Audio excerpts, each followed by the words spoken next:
आज हम जंगल परेड के स्टूडियो में हैं और हमारे साथ एक ऐसी कलाकार हैं जो कि प्रकृति को अपनी कला के ज़रिए आप तक लाएगी और वो एक जीव जंतुओं की प्रेमी है।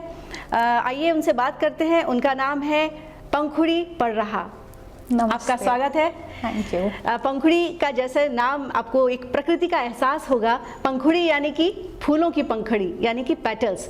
तो जितनी कोमल और नाजुक पंखुड़ी का नाम है और वैसे ही वो अपनी कला एक नाजुक और कोमल एहसास के साथ बनाती हैं। और ये वर्क होता है सिरेमिक वर्क। और किस तरह से ये वर्क वो बनाती है आइए जानते हैं उनसे। पंखुड़ी, ये क्या वर्क है और इसे आप कैसे बनाती हैं?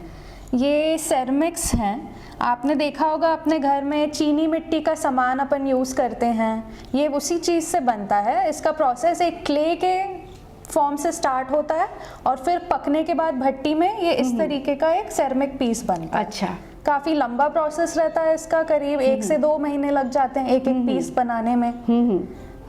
अच्छा, मैंने देखा पंखुड़ी आपके जो पूरे स्टूडियो में आपने जीव जंतुओं की काफ़ी सारे आपने आर्ट बनाए हुए हैं।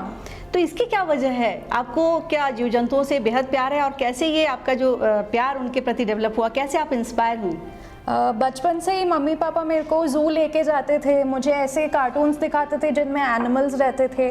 उसकी वजह से मुझे एनिमल्स में बहुत दिलचस्पी हुई और उनके प्रति प्रेम भी हुआ। और धीरे धीरे जैसे मैं बड़ी हुई मुझे पता चला कि एनिमल्स का कंजर्वेशन कितना ज़रूरी है। हर जीव जंतु दुनिया में जो है हर किसी की सेम वैल्यू होती है। ऐसा नहीं कि इंसान बड़ा या जानवर छोटा। तो हमें इनके कंजर्वेशन की तरफ वर्क करना चाहिए। तो मैं अपने काम के थ्रू उन एक एनिमल्स के प्रति डर के जगह एक फन भाव लाना चाहती हूँ, उनको एक क्यूट तरीके से दिखाना चाहती हूँ मैं अपने प्रोडक्ट्स के थ्रू। बहुत खूबसूरत सोच है, क्योंकि आज के समय में जिस तरह से जीव जंतु जो हैं उनकी ओर लोगों का अवेयरनेस कम हो रहा है और ऐसे में आप जीव जंतुओं के माध्यम से अपनी कला को जो दिखा रही हैं, लोगों तक ला रही हैं, ये बहुत अच्छी पहल है। और ये युवाओं के लिए एक बहुत अच्छा उदाहरण है कि वन्य प्राणियों का संरक्षण हम ऐसे तो करें ही, लेकिन साथ ही साथ अपने कला के माध्यम से भी उनको लोगों तक एक अवेयरनेस जागृत करने के लिए हम सामने आए। तो मैं ये देख रही हूँ कि यहाँ पीछे कई सारे आर्ट दिख रहे हैं हमें, थोड़ा सा इन्हें विस्तार से बताएंगे? हाँ, मैंने अपना ग्रेजुएशन किया है ग्राफिक डिज़ाइनिंग में। तो मैं एक इलस्ट्रेटर भी हूँ। मैंने MIT पुणे से अपनी पढ़ाई की है। अरे वाह! तो इलस्ट्रेशन का भी मुझे शौक है और इलस्ट्रेशन, डिजिटल इलस्ट्रेशन करती हूँ मैं। उसमें भी मैं एनिमल्स को थीम रखते हुए बनाना चाहती हूँ। तो यहाँ पे आप देखेंगे कई सारे शेर के पोर्ट्रेट्स हैं। ये है बहुत खूबसूरत है। तो कई सारे हम अभी स्टूडियो का पूरा निरीक्षण करेंगे और देखेंगे पंखुड़ी ने क्या क्या आर्ट बनाए हैं। तो अब हम चलते हैं जंगल परेड की ओर और देखेंगे कि पंखुड़ी ने अपने हाथों से क्या क्या चीज़ें बनाई हैं। पंखुड़ी, हम जैसे देख पा रहे हैं कि आपके इस जंगल परेड में आपने कई सारे आर्टिफैक्ट्स बनाए हैं। इसमें मैं देख रही हूँ टाइगर भी है, स्कूली बच्चों का भी आपने बनाया है और इसमें कई अलग अलग जो हैं एनिमल्स के आपने इसमें मॉडल बनाए हैं। तो ये किस तरह से आप बनाती हैं? क्या ये हैंडमेड होता है या किसी मोल्ड पे बनाती हैं? नहीं, ये मेरा जो काम है पूरा हाथ से बनता है। हर एक पीस को मैं हाथ से स्कल्प्ट करके बनाती हूँ। मैं इसमें मोल्ड का बिल्कुल इस्तेमाल नहीं करती हूँ। तो आप देखेंगे 2 एक जैसे पीसेस भी अगर होंगे तो उनमें फर्क रहेगा क्योंकि पूरा हाथ से बनाया हुआ है। अच्छा। अक्सर ऐसा होता है कि जब हम मार्केट जाते हैं या हम कहीं से कोई प्रोडक्ट खरीदते हैं तो अधिकतर चीज एकदम सैम्पलिंग सब एक जैसा ही सब दिखता है, तो बड़ा मोनोटोनस लगता है। तो ये मास प्रोड्यूस पीसेस से एकदम हटकर हैं। मैं स्मॉल बैच में काम करती हूँ। कुछ पीसेस बनाती हूँ हाथ से, टाइम स्पेंड करके उनमें बहुत सारा प्यार डाल के बनाती हूँ मैं एक एक पीस को। उसके बाद ये तैयार होता है। जो आप जनरली मार्केट में देखते हैं वो मास प्रोड्यूस्ड होते हैं, सांचे से बनते हैं, धपा धप करके एक के बाद एक चीजें बनती जाती है। ये उससे एकदम हटके है। प्यार से एक एक पीस को टाइम देकर बनाया जाता है हाथ से। अच्छा, इसमें तो जो आपने बनाया है ये तो आपके अपने कॉन्सेप्ट हैं। आपने, चूंकि आप एनिमल लवर हैं, हाँ। नेचर लवर हैं, तो आपने अपने हिसाब से, लेकिन अगर कोई बनाना चाहे अपने हिसाब से कि हमें ये बनाना है या कस्टमाइज करना चाहे, तो उसके लिए क्या कुछ आपके पास हाँ, मैं कस्टमाइजेशंस भी करती हूँ। इनफैक्ट मैंने काफ़ी सारे पीसेस लोगों के पेट से इंस्पायर होके बनाया है। अच्छा। कई बार लोगों के पेट्स गुजर जाते हैं, उनकी डेथ हो जाती है किसी वजह से, तो लोग अपने पास एक उनकी मेमोरी रखना चाहते हैं। अच्छा। तो मैंने कई पेट्स के फ्रिज मैग्नेट्स बनाए हैं, ब्रॉच पिन्स बनाए हैं, स्कल्पचर्स बनाए हैं, जिससे वो अपने पास रख के अपने पेट्स को याद कर सकें। ये जैसे, है ना? हाँ। तो ये जो आप बनाती हैं, इसमें मेहनत बहुत लगती है। बिल्कुल बिल्कुल।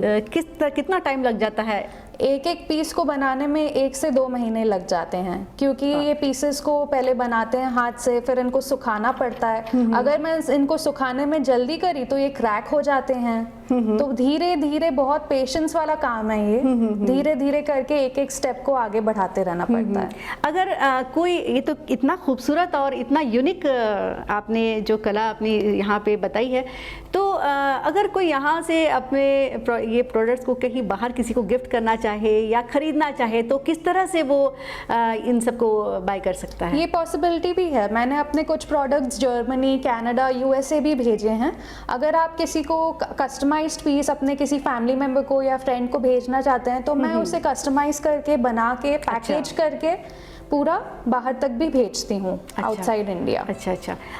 आपने एक बात बताई थी मुझे कि ये चूँकि सिरेमिक का है और आपने इसमें पूरी कोशिश की है कि पूरा इसमें नेचर का भी ध्यान रखें, तो किस तरह से आप नेचर का भी ध्यान रखती हैं? तो आप देखेंगे मेरी पैकेजिंग में मैं प्लास्टिक का बिल्कुल इस्तेमाल नहीं करती हूँ। मैं जो टेप यूज़ करती हूँ वो पेपर टेप यूज़ करती हूँ, जो बॉक्स यूज़ करती हूँ वो रिसाइकल्ड कार्डबोर्ड बॉक्सेस रहते हैं। प्लास्टिक का मैं बिल्कुल इस्तेमाल नहीं करती हूँ। तो ये फ्रेजाइल पीसेस हैं, तो चैलेंजिंग भी रहता है ये काफ़ी, उनको जिस तरीके से रैप किया जाता है, उसमें भी मैं पेपर का ही इस्तेमाल करती हूँ, पेपर की स्टफिंग यूज करती हूँ और एकदम अच्छे से रैप करती हूँ without using any plastic.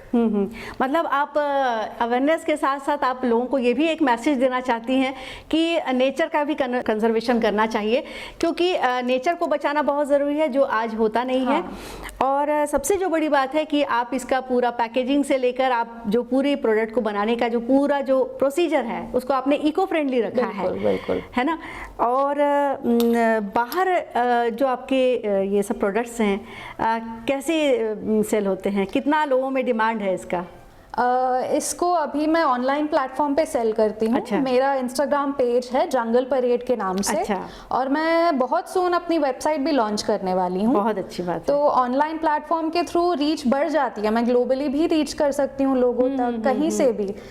India में सिर्फ रायपुर, छत्तीसगढ़ से नहीं, बल्कि मुंबई, बैंगलोर, हैदराबाद, राजस्थान, अलग अलग जगहों से मेरे क्लाइंट्स हैं। तो आप कहीं से भी ऑर्डर करके ऑनलाइन प्लेस कर सकते हैं, फिर मैं आपको वो चीज़ बना के भेजूंगी। जी।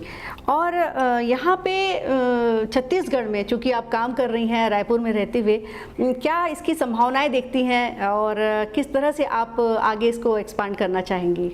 मैं कई लोकल फेस्टिवल्स में पार्ट लेना चाहती हूँ, लोकल जो एग्जीबिशंस रहते हैं वहाँ पार्ट लेके लोगों तक अपना काम पहुँचाना चाहती हूँ। उसके साथ साथ मैं ऑनलाइन अपना प्लेटफॉर्म पे और बढ़ाना चाहती हूँ, वेबसाइट पे अपने प्रोडक्ट्स की इन्वेंट्री डाल के उधर से, ताकि लोग खरीद सकें। इस तरीके से मैं एक्सपैंड करना चाहती हूँ। बहुत अच्छी बात है। और साथ ही साथ बात करते हुए मैं आपसे ये भी जानना चाहूँगी कि जो भी यूथ इस डायरेक्शन में आएंगे तो आप उनको भी गाइड करेंगे ज़रूर? बिल्कुल ज़रूर, है ना? और तो हम इसके प्रोसीजर के बारे में थोड़ा देख लेते हैं कि आप जो ये पूरा जो आर्ट जो कर रही हैं, किस तरह से आप बनाती हैं, कितनी मेहनत लगती है, कितना लंबा इसका जो प्रोसीजर है, तो उसको देखते हैं और लोगों तक पहुंचाते हैं कि ये जो हैंडमेड चीज़ें जितनी टाइम टेकिंग है बनाने में, उसे बनाने में उतनी मेहनत लगती है। तो चलिए देखते हैं इसका प्रोसीजर क्या है। तो पंखुड़ी, ये आपके स्टूडियो में हम देख रहे हैं, ये कुछ फर्नेस टाइप का कुछ है, क्या हाँ, बोलते हैं हाँ, इसे, और ये जो प्रोसीजर आप किस तरह से करती हैं? जी बिल्कुल। जो क्ले रहता है ये मिट्टी का, इसको हम जब ये भट्टी है इसमें सेकते हैं, उसके बाद वो फाइनल प्रोडक्ट बन के आता है। अच्छा। इसे इंग्लिश में किल्न कहा जाता है। अच्छा। ये मेरे पास जो है इलेक्ट्रिक किल्न है, इलेक्ट्रिसिटी से चलता अच्छा। है। मैं आपको पूरा प्रोसेस बताती हूँ। हाँ, हाँ। सबसे पहले तो हम क्ले से स्टार्ट करते हैं, ठीक है। जो इस फॉर्म में रहता है। ये मिट्टी का गोला आप देख रहे हैं। इसको मैं चक्का नहीं यूज करती हूँ, मैं जो भी अपने पीसेस बनाती हूँ हाथों से ही बनाती हूँ। अच्छा। हैंड बिल्डिंग टेक्निक्स से बनाती हूँ। अच्छा। तो उन टेक्निक्स के द्वारा मैं स्कल्प्ट करके इसे इस तरीके से एनिमल का फॉर्म देती हूँ। ये भी कच्चा है लग रहा है ना? ये वाला कच्चा है। अच्छा। ये कच्चे चीज को सुखाना पड़ता है, 1-2 हफ्ते देना पड़ता है, इसको धीरे से सुखाना पड़ता है ताकि इसमें क्रैक्स नहीं आए। उसके बाद ये पीसेस को भट्टी में डाला जाता अच्छा। है। भट्टी में करीब 12 घंटे तक पकाना पड़ता है, फिर 12 घंटे कूल डाउन करना पड़ता है। उसके बाद ये सिकी हुई चीज निकलती है। अच्छा। फिर इस पे हम ग्लेजेस लगाते हैं। अच्छा। ग्लेज बेसिकली क्या होता है, एक कंपाउंड रहता है जिसमें सिलिका प्रेजेंट रहता है। उसको जब हम लगाते हैं और फिर से भट्टी में सेकते हैं तो वो ग्लास के फॉर्म में बन जाता है। अच्छा। अच्छा। फिर इस तरीके से फाइनल पीस बन के आता है। ये आप देखेंगे क्ले के ऊपर एक कांच की लेयर बन गई है। बिल्कुल बिल्कुल, वही मैं देख रही हूँ कि जैसे अपन सिरेमिक जो आर्ट्स होते हैं उसको अपन जैसे देखते हैं, बिल्कुल इसमें ग्लेज दिख रहा है और इसके जो कलर है काफ़ी ब्राइट दिख रहे हैं। हाँ। एक बहुत एक फिनिशिंग टच के साथ जो इसका एंड जो प्रोडक्ट है वो निकलता है। लेकिन आपने जो बताया कि 12 घंटे बाहर उसे हीट करना, उसके बाद कूल करना, ये काफ़ी लंबा प्रोसेस है। बहुत लंबा प्रोसेस है और उसमें काफी पेशेंस लगता है। कई बार तो चीजें मैं 1-1 महीने तक बनाती हूँ और फिर भट्टी में सिकने के बाद पता चलता है कि उसमें क्रैक आ गया, तो मुझे उसे डिस्कार्ड करना पड़ता है और फिर से प्रोसेस स्टार्ट करना पड़ता है। अच्छा। तो जो भी पीसेस टूट जाते हैं या काम नहीं आते हैं उनको मैं फिर से रिसाइकल करके वापस इस क्ले के फॉर्म में ले आती हूँ। इस तरीके से आप देखेंगे टूटे हुए पीसेस को मैं इस बकेट में डालती हूँ। हाँ। फिर इसमें पानी ऐड करके इसको फिर से रिसाइकल करती हूँ ताकि कुछ भी वेस्टेज नहीं हो। ये बहुत अच्छी बात है कि रिसाइकल होता है, इसमें कोई भी चीज़ वेस्ट नहीं होती है। और लेकिन मेहनत बहुत ज़्यादा है, पेशेंस बहुत ज़्यादा है, लेकिन उसके बाद जो इसका एंड प्रोडक्ट जो हमारे सामने आता है वो इतने फिनिशिंग के साथ आता है। और बहुत करीब से आपको दिखाएंगे कि कितनी खूबसूरती से पंखुड़ी ने इन नाजुक आर्ट को अपने हाथों से बनाया है।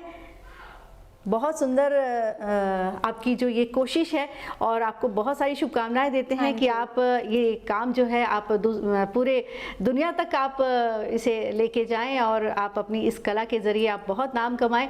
खूब सारी शुभकामनाएं आपको। Thank you.